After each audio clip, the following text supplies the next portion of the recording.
Olá, meu nome é Mayara Scheffer, eu sou aluna do programa de pós-graduação em Biotecnologia da Universidade Tecnológica Federal do Paraná, campus Ponta Grossa. Minhas orientadoras são as professoras Alessandra Novak Sidney e Sabrina Ávila Rodrigues. Eu vou apresentar o resumo sobre revestimentos à base de amido e glicerol para embalagens de papel craft, um estudo sobre a absorção de água. Os revestimentos mais comumente utilizados pela indústria na produção de embalagens celulósicas são baseados em polímeros sintéticos, ou seja, são produzidos a partir de fontes não renováveis, os combustíveis fósseis. Com uma maior preocupação acerca do meio ambiente e do uso de recursos naturais, é necessário que se pense em processos produtivos mais sustentáveis e no uso de materiais que sejam renováveis. Então, para a produção de biofilmes e revestimentos, é interessante que se pense em alternativas como o amido, a quitossana, os alginatos, os derivados de celulose, etc., para a produção dos mesmos. No presente trabalho, foi preparada uma suspensão de amido modificado a 40 gramas por litro, mais glicerol a 25 gramas por litro como plastificante. Essa suspensão foi, então, aplicada em folhas de papel craft com 15 centímetros quadrados em diferentes quantidades, a 0, ou seja, sem revestimento, 2, 5 e 8 gramas. Foi avaliada a absorção de água pelas folhas a partir de morangos colocados sobre elas, em 2 experimentos distintos que eu vou explicar um pouco mais à frente.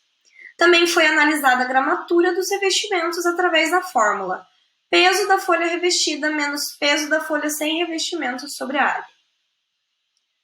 No primeiro experimento, os morangos foram cortados ao meio e então colocados sobre as folhas, com 0, 2, 5 e 8 gramas de revestimento. O conjunto folha mais morango foi deixado em temperatura ambiente por, primeiramente, 24 horas, quando foi realizada a primeira pesagem, e depois 96 horas, quando foi realizada a segunda pesagem. Pelas imagens, a gente pode notar a degradação do morango. No segundo experimento, os morangos foram colocados inteiros sobre as folhas e o conjunto foi deixado em geladeira por 7 dias e as pesagens foram realizadas diariamente. No primeiro experimento, então, a gente teve que após 96 horas, a média de ganho de peso das amostras 5 e 8 ficou em torno de 8%, enquanto para a amostra 2 ficou com uma média de 11%. A amostra sem revestimento ganhou pouco mais de 2% de peso. Com relação às amostras revestidas, o comportamento pode ser explicado porque quanto menor a gramatura, mais fino o revestimento, ou seja, ele vai ser mais afetado pela umidade. No experimento 2, a média de ganho de peso para as amostras com 2, 5 e 8 gramas foi de 6, 6 e 5% de ganho de peso após os 7 dias. No gráfico, a gente pode ver como que foi esse ganho de peso ao longo dos 7 dias. Pode-se ver que o comportamento para as folhas com mais polímero teve um comportamento mais parecido, enquanto as folhas com 2 gramas só do polímero ficou com algumas variações diferentes.